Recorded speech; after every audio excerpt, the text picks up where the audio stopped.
सुबह आपने की थी। आप उसमें फरमाते हैं कि बांग्लादेश मॉडल खबरें आ रही हैं कि इमरान खान और पीटीआई पेशावर में कौमी असेंबली का पहला इजलास बुलाने पर गौर कर रहे हैं। जैसे ही खान को रिहा किया जाएगा और वो अब जल्दी बाहर होंगे, ये इजलास मुनक्कद होगा अगर फौज के कुछ पागल लोगों की अकल ना आई और उन्होंने जो धांधलियां की हैं उनको ठीक करके। इंतखाबात के बाद हुकूमत साजी की सूरत हाल दिलचस्पी के साथ साथ कदरे पेचीदा भी हो गई है। इलेक्शन पुलिस, इतनी पुलिस कम ही देखी गई, हर तरफ पुलिस ही पुलिस। और ये नहीं कि कोई सैकड़ों पुलिस एहलकार, हजारों हजार पुलिस एहलकार। पीटीआई को इसका हक नहीं दिया गया।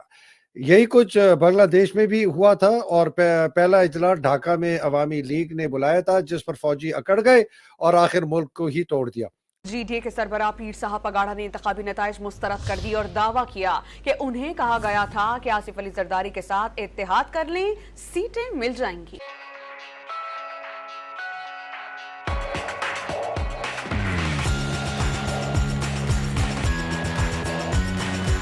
खान अभी इन लोगों को सोचने और अपने करतूत ठीक करने का टाइम दे रहा है। अगर ये ना माने तो अब दमादम बड़े धूम से होगा और ये लोग अपनी कालम शिकनी देंगे। अब वाकई सर ये देखते हैं ये हो सकता है। देखिए, मुझे 2-3 लोगों ने और उसमें से एक ने कहा कि जी मैं आईएसआई में हूँ अभी, और उनकी एक रिकॉर्डेड वीडियो भी चल रही है। अगर आप कहें तो मैं आपको भेज देता हूँ, उसको भी अगर आप चलाना चाहें तो चला सकते हैं। वो यही कह रहे हैं कि ये बात हुई है डिस्कस खान की अंदर की कमेटी में कि जी हमारा जो नेशनल असेंबली हम कॉल करें पिशावर में। और पिशावर में कॉल करने का मतलब बिल्कुल एग्जैक्टली वही पैटर्न है जो कि बांग्लादेश में हुआ था कि उनको मेजोरिटी मिल गई थी। उन्होंने कहा हमारा इजलास ढाका में होगा, तो यहाँ पे भुट्टो साहब और ये जनरल सारे जो है ना, वो उन्होंने कहा नहीं जी ये तो नहीं हो सकता। वो उन्होंने कहा इधर नहीं आएंगे। भुट्टो साहब ने तो कहा था उधर तुम इधर हम तुम्हारी टांगे तोड़ देंगे जो अगर ढाका बांग्लादेश गया। तो उन्होंने कहा जो भी मेंबर, मैं खुद बैठा था उस प्रेस कॉन्फ्रेंस में, पिशावर में ही हुई थी वो। और उसमें कहा था कि जो हमारा मेंबर असेंबली अटेंड करने गया ढाका, हम उनकी टांगे तोड़ दी। तो ये यहाँ तक वो हालात पहुंचे थे। अब वही हालात ये फिर दोबारा बनाने जा रहे हैं।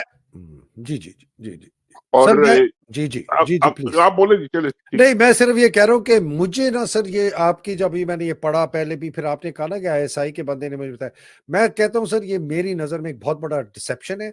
ये अब ये करवाना चाह रहे हैं कि जी देखे इमरान खान जो है ना उसी तरह की गद्दारी कर रहा है जो मुजीबुर रहमान ने पाकिस्तान से की थी। अब अगर इसने ये मतलब ये लोगों के दिल में डाले, मेरा ख्याल है इमरान खान ऐसी बात बिल्कुल आपका सही है, एक बिल्कुल ये भी हो सकता है। लेकिन ये बात अगर चल रही है तो ये बड़ी खतरनाक बात, यही बात बड़ी खतरनाक है जी। लोग इसी लाइन पे सोच रहे हैं और ये कह रहे हैं कि जी इस तरह दोबारा होना चाहिए। इनको अकल आनी चाहिए जो बैठे हैं ऊपर। सर ये जो लोग कह रहे हैं कि मुजीबुर रहमान ने गद्दारी की थी, वो लोग अभी तक गफलत का शिकार हैं। गद्दारी खान ने की थी पाकिस्तान, और बाजवे ने आके प्रोजेक्ट C-71 चलाया सिर्फ इसलिए कि अरबों रुपया बहाया कि जी जो भी कतर में हुआ वो फौज का कसूर नहीं था, सियासतदानों का था। दरअसल फौज का कसूर था। उससे पहले हुकूमत जो है पाकिस्तान बनने से लेके 70 के साने तक जो है 2 साल पहले तक अयूब खान कर रहा था। हालात जो 1 यूनिट बनाना, उसके बाद जो है पटसन जो है कैश क्रॉप आपकी वो बांग्लादेश में ईस्ट पाकिस्तान में पैदा होती थी, बेचते उसको आप थे, उनके साथ ज्यादतियां करते थे, बंगाली शाला करके आप उनसे बात करते थे। डोसाइल सबसे ज्यादा जो है वो सुलह पसंद लोग थे, वो डोसाइल तबीयत के लोग थे। आपने उनके ऊपर जो है वो साम्राज्य कुवत बन के आप उनके ऊपर तारी थे। लेकिन जब उनकी हद मुक गई तो उन्होंने किया जो उन्होंने किया, और उन्होंने फिर आजादी ली। जो कहते हैं मुजीबुर रहमान गद्दार है, वो लोग खुद गद्दार हैं। मुजीबुर रहमान ने गद्दार नहीं था सर, वो मुहिब्बे वतन था।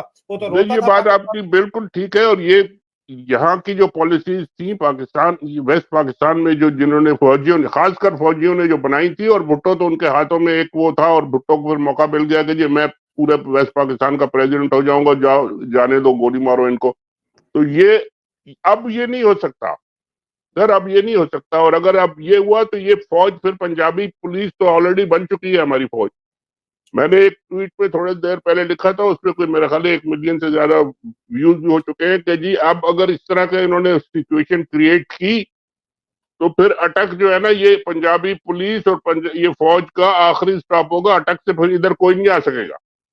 और ये पूरा आपका KPK और पूरा कबायली इलाका, और उसके पीछे फिर अफगानिस्तान में जो सिचुएशन है, वहां पर लोगों के क्या ख्याल आते हैं और वहां वो जो लोग क्या करते हैं, वो सब भी अगर इनमें शामिल हो गए तो ये तो इनके लिए तो अजाब हो जाएगा, ये फिर भाग भी नहीं सकेंगे। तो ये बड़ी गलत सिचुएशन में जा रहे हैं, उनको समझ नहीं आ रही कि क्या करें। इनको सेफ एग्जिट देनी चाहिए, लेकिन एक फेस सेविंग एग्जिट देनी चाहिए कि जो बस निकल जाए और जान छोड़े। सर इस पे लोग मुझसे पूछते हैं कि ऐसी क्या कमजोरी आसिम मुनीर की नवाज शरीफ के पास है, ये तो अब क्या चीज है, वो क्या चीज है। तो मैंने इस पे जरा जब तहकीकात की तो पता चला कि आसिम मुनीर 3 महीने अपनी जो है माजूर बेटी का बहाना बना के लंदन रहा। बहाना इसलिए कि उसने अपनी सर्विस जो है वो जनरल एजाज अमजद जो बाजवा का कादियानी ससुर है, उसने प्लान ये किया था कि बाजवे को एक्सटेंशन मैंने दिलवा दी है, अगला मैंने अपना बगल बच्चा ही लगाना है।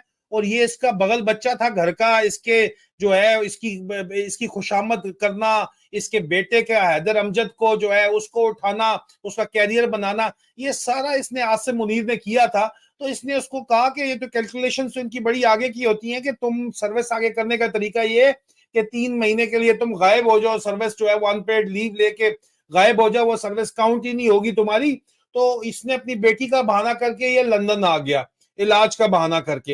ये 3 महीने यहाँ पे रहा गायब। यहाँ पे कहा जाता है कि इसकी वीडियो बनी है कोई पुष्पा रानी के साथ किसी, और ये अमृतसरी खानदान जो है, ठग्गों का एक खानदान है, उनको ये चीज एक खास लेवल पे मेरे और आपके जैसे लोग जो हैं, हमारी जो वैल्यू सिस्टम है वो मिडिल क्लास वैल्यू सिस्टम को लगता है कि यार ये क्या वैल्यूज हैं, पैसा ही सब कुछ है, बाकी और कुछ नहीं है।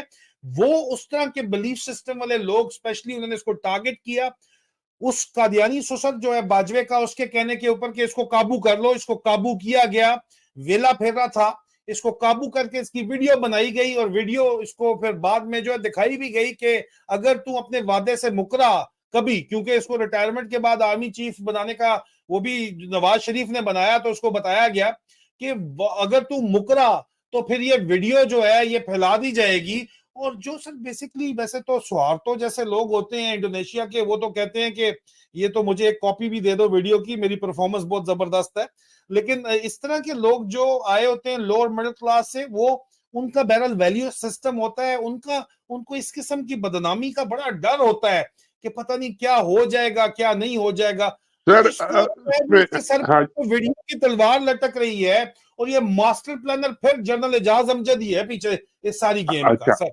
सर ये देखें, अगर यही सिचुएशन है जैसी आप बता रहे हैं कि जी ब्लैकमेल हो रहे हैं हमारे आर्मी चीफ और एक वीडियो से ब्लैकमेल हो रहे हैं और उनको ये समझ नहीं आ रही कि इस एक जो भी इनको ब्लैकमेल कर रहा है उससे निकलना कैसे है, तो ये तो पूरी मुल्क कौम के लिए बड़ी एक सीरियस क्वेश्चन है कि जी ये अगर एक वीडियो पे आपका पूरा मुल्क जो है उन्होंने टेक ओवर कर लिया एक तरह से और वो करे जा रहे हैं जो मर्जी आ रहे करे जा रहे हैं विदाउट थिंकिंग कि जी इसके क्या असर होंगे और क्या नहीं होंगे, तो ये तो बड़ी खतरनाक सिचुएशन है। और ये फौज के अंदर के लोगों को देखना चाहिए, फौज के अंदर बैठे हुए लोग देखें कि भाई ये एक हमारा चीफ अगर वाकई ब्लैकमेल हो रहा है तो इसको किस तरीके से रोका जाए और इसको किस तरह निकाला जाए वहां से सिचुएशन से कि वो ब्लैकमेल ना और मुल्क को कोई बहुत बड़ा नुकसान ना पहुंचा दे। ये तो अब जा रहे हैं सीधे सीधे हेड ऑन क्लैश की तरफ। देखिए पहले भी इन्होंने यही किया था, अब ब्लैकमेल के अंडर है या जो भी रीजन है उसकी वजह से पहले इन्होंने ये खान की हुकूमत को गिराया और पीडीएम बना दी। मुख्तलिफ जगहों पर नजर आ रहे हैं, लाहौर में तो ये सूरत हाल है ही, लेकिन दीगर शहरों में भी इसी तरह से देखा गया है कि अब तो ऐसे लग रहा है कि हर तरफ पुलिस ही पुलिस है। हुआ क्या है, सबसे बड़ी खबर यह बनी कि जमान पार्क जो लाहौर में इमरान खान साहब की रिहाइशगाह है, वहां पर पुलिस ने इमरान खान साहब की रिहाइशगाह का मुहासरा कर लिया और पूरा इलाका ऐसे जैसे उन्होंने कोई नो गो एरिया बना दिया है, कोई वहां पर जनाब चिड़िया भी पर ना मारे।